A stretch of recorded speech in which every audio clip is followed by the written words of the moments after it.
कृष्णाय वासुदेवाय देवकीनन्दनाय च नन्दगोपकुमाराय श्रीगोविन्दाय नमो नमः। श्रीमद्भागवतं नवम स्कन्ध प्रथम अध्याय राजा सुदम्নের স্ত্রীত্ব প্রাপ্তি। এই অধ্যায়ে বর্ণনা করা হয়েছে কীভাবে সুদম্ন স্ত্রীত্ব প্রাপ্ত হন এবং কীভাবে বৈবস্বত মনুর বংশ সোমবংশ বা চন্দ্রবংশে প্রবেশ করে। মহারাজ পরীক্ষিতের অভিলাষ অনুসারে শ্রী সুখদেব গোস্বামী বৈবস্বত মনুর বংশ বর্ণনা করেন। বৈবস্বত মনু পূর্বে দ্রবিড় দেশের রাজা সত্যব্রত ছিলেন। এই বংশের বর্ণনা প্রসঙ্গে সুখদেব গোস্বামী বলেন, ভগবান যখন প্রলয় পয়োধি জলে শায়িত ছিলেন তখন তার নাভিপদ্ম থেকে কিভাবে ব্রহ্মা জন্ম হয়, ব্রহ্মার মন থেকে মরীচির উৎপত্তি হয় এবং তার পুত্র ছিলেন কশ্যপ। কশ্যপ থেকে অদিতির গর্ভে বিবসানের জন্ম হয় এবং বিবসান থেকে সংজ্ঞার গর্ভে শ্রাদ্ধদেব মনুর জন্ম হয়। শ্রাদ্ধদেবের পত্নী শ্রদ্ধার গর্ভে ইক্ষ্বাকু, নৃগ প্রভৃতি 10 পুত্রের জন্ম হয়। ইক্ষ্বাকুর জন্মের পূর্বে তার পিতা শ্রাদ্ধদেব বা বৈবস্বত মনু নিঃসন্তান ছিলেন, কিন্তু মহর্ষি বশিষ্ঠের কৃপায় তিনি মিত্র এবং বরুণের প্রসন্নতা বিধানের জন্য এক যজ্ঞ অনুষ্ঠান করেন। বৈবস্বত মনু যদিও পুত্র কামনা করেছিলেন, কিন্তু তার পত্নীর ইচ্ছাক্রমে ইলা নাম্নী একটি কন্যার জন্ম হয়। কন্যা লাভ করে মনু কিন্তু সন্তুষ্ট হননি। তখন মনুর প্রীতি সাধনের জন্য মহর্ষি বশিষ্ঠ ভগবানের কাছে প্রার্থনা করেন মনুর কন্যা ইলা যেন একটি বালকে পরিণত হয়, এবং ভগবান তার সেই প্রার্থনা পূর্ণ করেন। এইভাবে ইলা সুদম্ন নামক এক সুন্দর যুবকে পরিণত হন। এক সময় সুদম্ন অমাত্যগণ সহ সুমেরু পর্বতের পাদদেশে সুকুমার নামক বনে মৃগয়া করার জন্য প্রবেশ করা মাত্র তার গণসহ সকলেই স্ত্রীত্ব প্রাপ্ত হন। মহারাজ পরীক্ষিত যখন সুখদেব গোস্বামীকে তার কারণ জিজ্ঞাসা করেন, তখন সুখদেব গোস্বামী বর্ণনা করেন কীভাবে সুদম্ন স্ত্রীত্ব প্রাপ্ত হওয়ার পর চন্দ্রদেবের পুত্র বধূকে তার পতিরূপে বরণ করেন এবং পুরর্বা নামক এক পুত্র লাভ করেন। মহাদেবের কাছে সুদম্ন বর লাভ করেন যে তিনি 1 মাস স্ত্রী রূপে এবং 1 মাস পুরুষ রূপে থাকবেন। এইভাবে তিনি তার রাজ্য ফিরে পান এবং উৎকল, গয় ও বিমল নামক 3টি পুত্র লাভ করেন। সেই পুত্রেরা সকলেই ছিলেন অত্যন্ত ধার্মিক। তারপর তিনি পুনর্বার হস্তে রাজ্যভার অর্পণ করে বানপ্রস্থ অবলম্বন করেন। শ্রীরাজ উবাচ মন্বন্তরাণি সর্বাণি তয়োক্তানি শতানি মে বীর্যান্নং অনন্ত বীর্যস্য হরেস্তত্র কৃতানি চ। অনুবাদ: মহারাজ পরীক্ষিত বললেন, হে প্রভু, হে সুখদেব গোস্বামী, আপনি বিস্তারিতভাবে বিভিন্ন মনুর শাসনকাল এবং সেই শাসনকালে অনন্ত বীর্য ভগবানের অদ্ভুত কার্যকলাপ বর্ণনা করেছেন। আমি অত্যন্ত ভাগ্যবান যে আপনার কাছে এই সমস্ত বিষয় শ্রবণ করতে পেরেছি। সহস সত্যব্রত নাম রাজর্ষি দ্রবিড়েশ্বর জ্ঞানম জহতীত কল্পান্তে লেভে পুরুষেবয়া সবৈ বিবশত পুত্র মনুরাশি অদিতি সুতম তত্তস্তস্য সুতা প্রোক্তা ইক্ষাকু প্রমুখা নৃপা। অনুবাদ: দ্রবিড় দেশের ঋষিতুল্য রাজা সত্যব্রত, যিনি পূর্ব কল্পান্তে ভগবানের কৃপার ফলে দিব্যজ্ঞান লাভ করেছিলেন, তিনি পরবর্তীকালে বিভীষণের পুত্র বৈবস্বত মনু হয়েছিলেন। আমি এই জ্ঞান আপনার কাছে থেকে প্রাপ্ত হয়েছি। ইক্ষ্বাকু প্রভৃতি নৃপতিরা তার পুত্র ছিলেন, তাও আমি আপনার কাছে জানতে পেরেছি। তেষাং বংশং পৃথক ব্রহ্মণ বংশানুচরিতানি চ কৃতস্য মহাভাগো নিত্যং শুশ্রূষতাম নিহীন। হে সৌভাগ্যবান সুখদেব গোস্বামী, হে মহান ব্রাহ্মণ, দয়া করে আপনি আমাদের কাছে সেই সমস্ত রাজাদের বংশ এবং গুণাবলী পৃথকভাবে বর্ণনা করুন, কারণ আমরা সর্বদা সেই কথা শ্রবণ করতে অত্যন্ত ইচ্ছুক। যে ভূতা যে ভবিষ্যাশ্চ ভবন্ত অত্তনাশ্চ যে তেষাং ন পুণ্য কীর্তিনাম সর্বেষাং বদ বিক্রমণ। এই বৈবস্বত মনুর বংশে যে সমস্ত বিখ্যাত রাজাদের আবির্ভাব হয়েছিল, যারা ভবিষ্যতে আবির্ভূত হবেন এবং যারা এখন বর্তমানে রয়েছেন, তাদের সকলের বিক্রম আপনি আমাদের কাছে বর্ণনা করুন। শ্রীসুত উবাচ এবং পরীক্ষিতারজ্ঞ সদসি ব্রহ্মবাদিনাম পৃষ্ঠ প্রবচ্চ ভগবাঞ্চু পরম ধর্মবিদ। অনুবাদ: শ্রীসুত গোস্বামী বললেন, ব্রহ্মজ্ঞানীদের সভায় মহারাজ পরীক্ষিত কর্তৃক এইভাবে জিজ্ঞাসিত হয়ে পরম ধর্ম তত্ত্ববেত্তা শ্রী সুখদেব গোস্বামী বলতে শুরু করেছিলেন। শ্রী শুক উবাচ শ্রেতাম মানব বংশ প্রাচুর্যেন পরন্তপ ন শক্যতে বিস্তরত ভক্তুম বর্ষশতৈরপি। শ্রী সুখদেব বললেন, হে শত্রুজয়ী মহারাজ, এখন আমার কাছে বিস্তারিত হয়ে মনুর বংশের বর্ণনা শ্রবণ করুন। যতখানি বিস্তারিতভাবে সম্ভব আমি তা বর্ণনা করব, কারণ তাদের সমস্ত কার্যকলাপ 100 বছর ধরে বর্ণনা করলেও শেষ হবে না। পরাবরেশাম ভূতানামাত্মা য পুরুষ পর স এবাসিদিদং বিশ্বম কল্পান্তে হনন্য কিঞ্চন। অনুবাদ: উৎকৃষ্ট এবং নিকৃষ্ট সমস্ত প্রাণীদের পরমাত্মা সেই পরম পুরুষই কেবল কল্পান্তে বর্তমান ছিলেন। তিনি ছাড়া এই পরিদৃশ্যমান বিশ্ব বা অন্য কিছু ছিল না। শ্রী সুখদেব গোস্বামী মনুবংশের বর্ণনা করতে গিয়ে শুরুতেই বলেছেন যে সারা বিশ্ব যখন প্রলয়াবারিতে প্লাবিত হয়, তখন কেবল ভগবানই বিরাজ করেন, অন্য কেউ আর থাকে না। শ্রী সুখদেব গোস্বামী এখন বর্ণনা করবেন ভগবান কীভাবে একে একে সব কিছু সৃষ্টি করেন।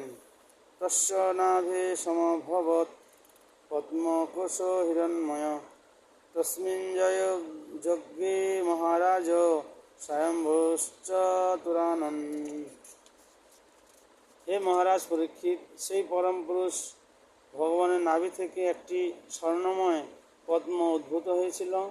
সেই পদ্মে চতুর্মুখ ব্রহ্মার জন্ম হয়েছিল।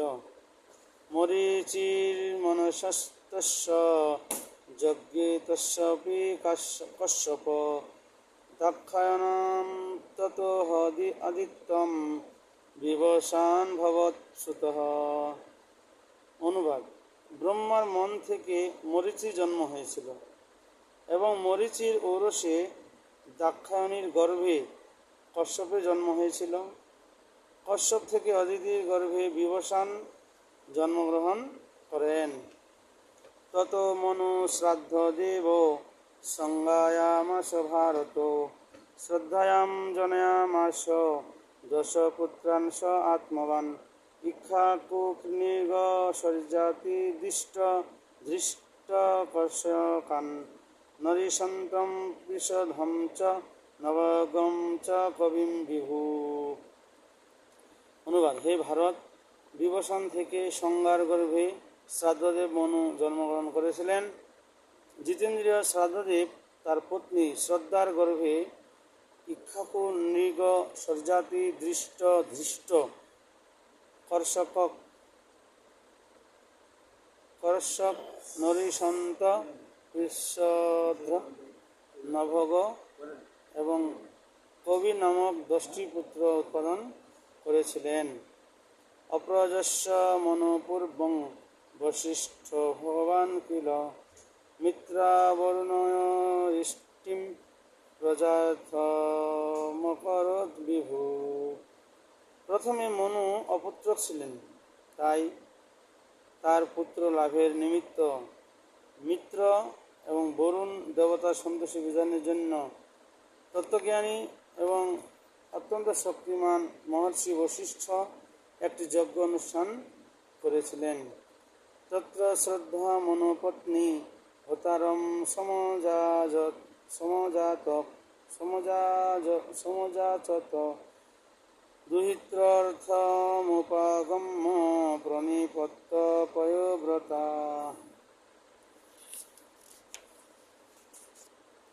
অনুবাদ: সেই যজ্ঞে পয়োব্রত পরায়ণা মনুর পত্নী শ্রদ্ধা হোতার কাছে গিয়ে প্রণতি নিবেদন করে একটি কন্যা লাভের জন্য প্রার্থনা করেছিলেন। প্রেষিত হর্ধ্বজুনা হোতা বেচরত্তৎসমাহিত গৃহীতে হবিষি বাচা বসৎকারম গৃণন দ্বিজঃ। এখন আহুতি নিবেদন করো। প্রধান পুরোহিতের দ্বারা এইভাবে আদিষ্ট হয়ে হোতা ঘৃত আহুতি দিয়েছিলেন। তিনি তখন মনু পত্নীর প্রার্থনা স্মরণ করে বসট শব্দসহ মন্ত্র উচ্চারণ করে যজ্ঞ অনুষ্ঠান করেছিলেন।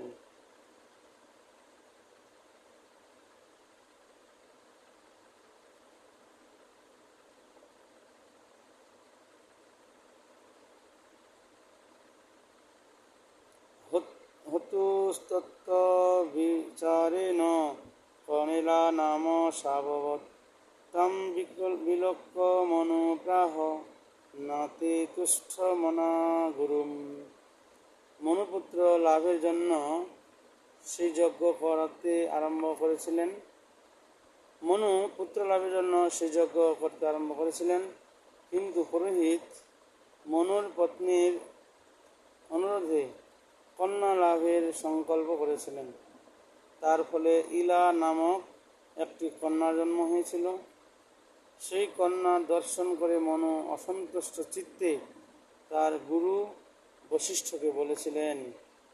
মনুর কোনো সন্তান না থাকায় কন্যা হলেও সেই সন্তান লাভে তিনি প্রসন্ন হয়েছিলেন এবং তার নাম দিয়েছিলেন ইলা। কিন্তু পরে পুত্রের পরিবর্তে কন্যাকে দর্শন করে তিনি খুব একটা সন্তুষ্ট হতে পারেননি, যেহেতু তার কোনো সন্তান ছিল না। তাই তিনি নিশ্চয়ই ইলার জন্মের ফলে আনন্দিত হয়েছিলেন, কিন্তু তার সেই আনন্দ ক্ষণস্থায়ী হয়েছিল।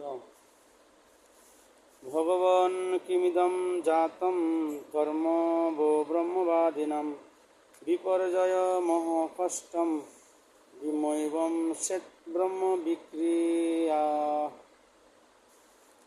হে প্রভু, আপনারা সকলে বৈদিক মন্ত্র উচ্চারণে অত্যন্ত পারদর্শী, তাহলে আপনাদের ক্রিয়ার ফলে বিপরীত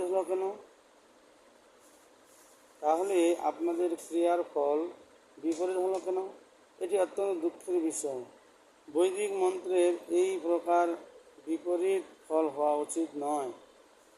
এই যুগে যজ্ঞ অনুষ্ঠান নিষিদ্ধ হয়েছে, কারণ কেউই যথাযথভাবে বৈদিক মন্ত্র উচ্চারণ করতে পারে না।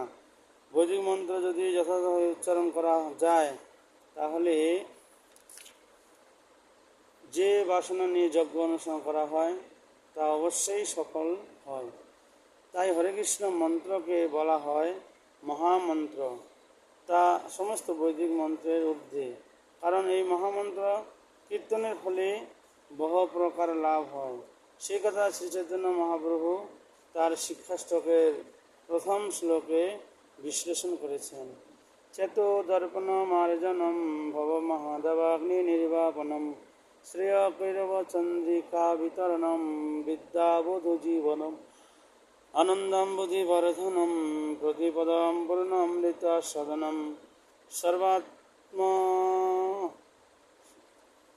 স্বপনম বরম বিজয়তে শ্রীকৃষ্ণ সংকীর্তনম।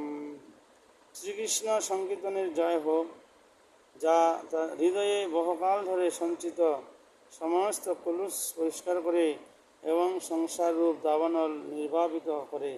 এই সংকীর্তন আন্দোলনের সমগ্র মানব সমাজের কাছে এক পরম আশীর্বাদ, কারণ তা চন্দ্রের মতো স্নিগ্ধ মঙ্গলময় কিরণ বিতরণ করে।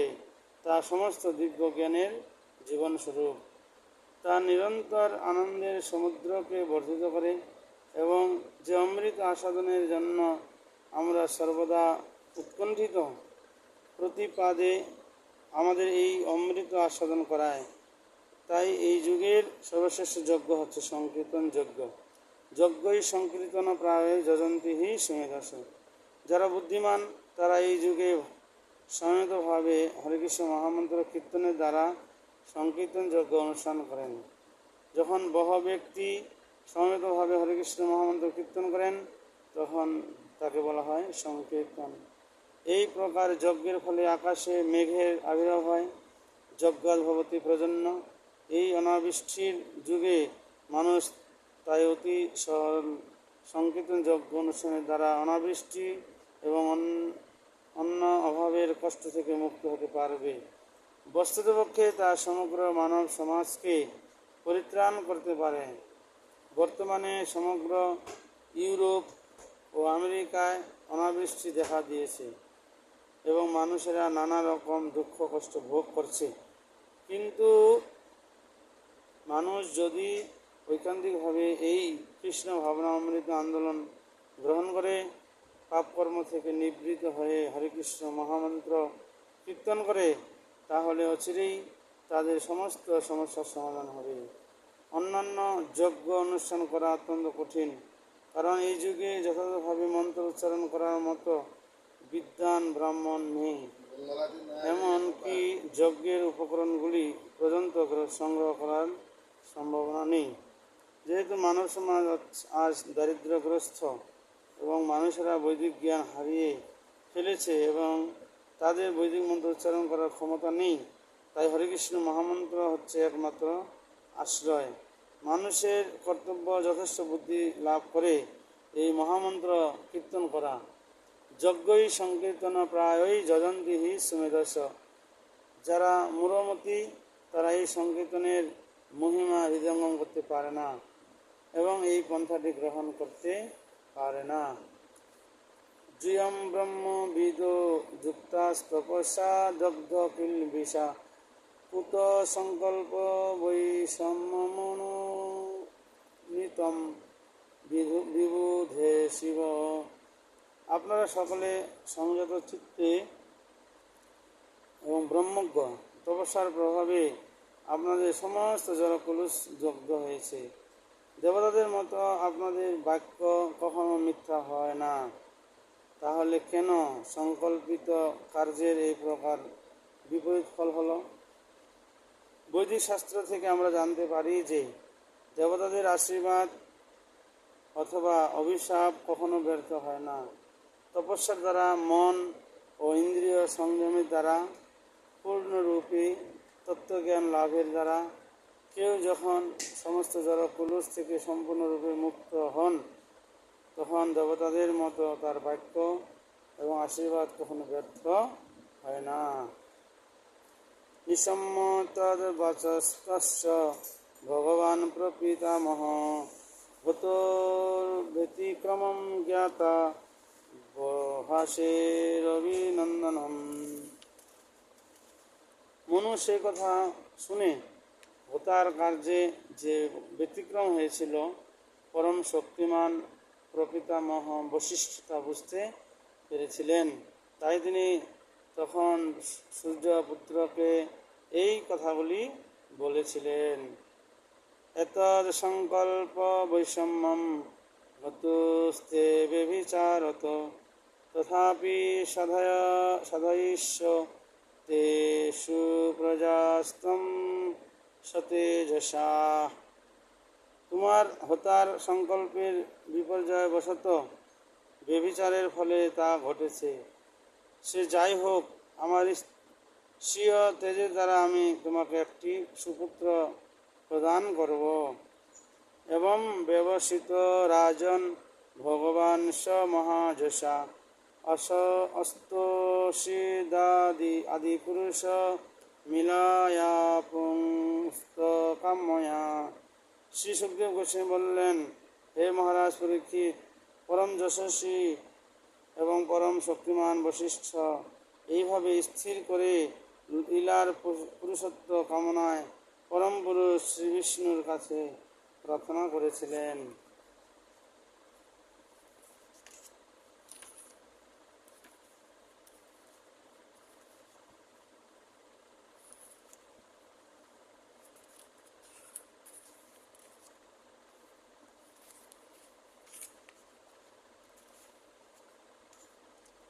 তস্मै কামবরম তুষ্টো ভগবান হরিশ্বর দদাবিলাভবত্তেন সুদম্ন পুরুষ। পরমেশ্বর ভগবান শ্রীহরি বশিষ্ঠের প্রার্থনায় প্রসন্ন হয়ে তাকে বাঞ্ছিত বর প্রদান করেছিলেন। তার ফলে ইলা সুদম্ন নামক এক শ্রেষ্ঠ পুরুষে পরিণত হয়েছিলেন। স একদা মহারাজ বিচরণম মৃগয়াম বনে বৃত কতিপয়মাত্মৈরস্য মারুজ্য সিন্ধবম প্রগৃহ্য রুচিরম চাপং স্বরাংশ্চ পরম অদ্ভুতম দংশিত হনুমৃগম বীরযোগম দিশমুত্তরম। হে মহারাজ পরীক্ষিত, সেই বীর সদম্ন একদিন কয়েকজন আমাত্য পরিবৃত্ত হয়ে সিন্ধু দেশীয় অশ্বে আরোহণ করে মৃগয়ার উদ্দেশ্যে বনে বিচরণ করছিলেন। তিনি অঙ্গে কবচ ধারণ করে এবং হস্তে অতি সুন্দর ধনুক ও বিচিত্র স্বর গ্রহণপূর্বক পশুদের পিছনে ধাবিত হতে হতে অরণ্যের উত্তর দিকে উপনীত হয়েছিলেন।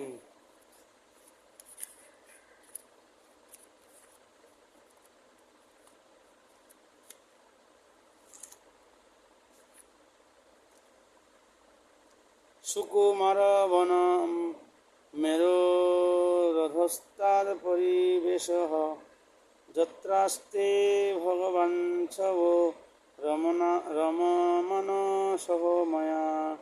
উত্তর দিকে মেরু পর্বতের নিম্নভাগে সুকুমার নামক একটি বন আছে, যেখানে ভগবান শিব উমা সহ সর্বদা আনন্দ উপভোগ করেন। সুদম্ন সেই বনে প্রবেশ করেছিলেন। তস্মিন প্রবিষ্ট এবাস সুদম্ন পরবিরহ অপশ্যৎ স্ত্রিয়মাত্মনমসরম ছ বরবাং নৃপ। হে মহারাজ পরীক্ষিত, শত্রু দমনকারী সুদম্ন সেই বনে প্রবেশ করা মাত্রই নিজেকে স্ত্রী রূপে এবং তার ঘটকী রূপে দর্শন করলেন।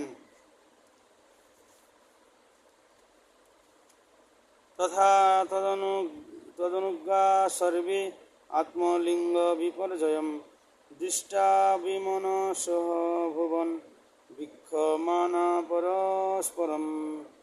তার অনুচরেরা যখন দেখলেন যে তাদের লিঙ্গের পরিবর্তন হয়েছে, তখন তারা অত্যন্ত বিষণ্ণ হয়ে পরস্পরকে অবলোকন করতে লাগলেন। কথমেবং গুণদেশ কেন বা ভগবন কৃতঃ প্রশ্নমেনম সমাচক্ষু পরম কৌতূহলম হীন। মহারাজ সুরক্ষিত বললেন, হে মহাশক্তিমান ব্রাহ্মণ, সেই স্থানটি কেন এই প্রকার প্রভাব সম্পন্ন ছিল? কোনো ব্যক্তি তা এইভাবে প্রভাব সম্পন্ন করেছিলেন? দয়া করে আমাদের এই প্রশ্নের উত্তর প্রদান করুন, কারণ তা জানতে আমরা অত্যন্ত আগ্রহী। শ্রীশুক উবাচ একদা গিরিশম দৃষ্টু মৃষয়স্তত্র সুব্রতা দিশো বিতিমিরাভাসা কুর্বন্ত সমোপাগমন।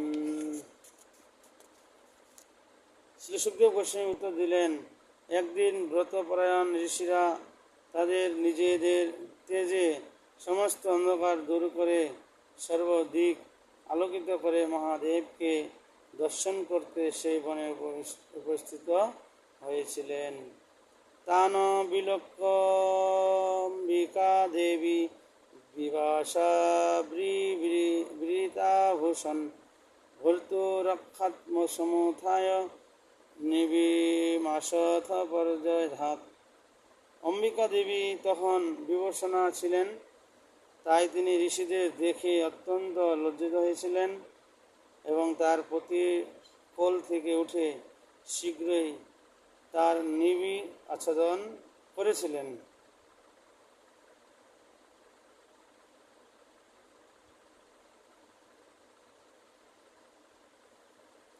ঋষয় অপি তয়োবৃক্ষ প্রসঙ্গম রমমানয় নিবৃত্তা প্রযোজুস্তমান্নরনারায়ণাশ্রয়ম সমম। হর পার্বতীকে রতিক্রিয়ায় রত দেখে ঋষিরাও সেখান থেকে নিবৃত্ত হয়ে নরনারায়ণের আশ্রমে গমন করেছিলেন। তদিদম ভগবানাহ প্রিয়ায়া প্রিয়কাম্যয়া স্থানম য প্রবিশেদে তৎ সবৈজসিত ভবেদিতি। সেই জন্য মহাদেব তার পত্নীর প্রীতি বিধানের জন্য বলেছিলেন, যে পুরুষ এখানে প্রবেশ করবে সে স্ত্রী হয়ে যাবে। সেই জন্য মহাদেব তার পত্নীর প্রীতি বিধানের জন্য বলেছিলেন, যে পুরুষ এখানে প্রবেশ করবে সে স্ত্রী হয়ে যাবে। তত ঊর্ধ্বম বনম তৎ বৈ পুরুষা বর্জয়ন্তি সা চানুচর সংযুক্তা বিচচার বনাদ বনম। সেই সময় থেকে কোনো পুরুষ আর ওই বনে প্রবেশ করে না। কিন্তু এখন রাজা সুদম্ন তার অনুচরগণ সহ স্ত্রীরূপে বনে বনে বিচরণ করতে লাগলেন।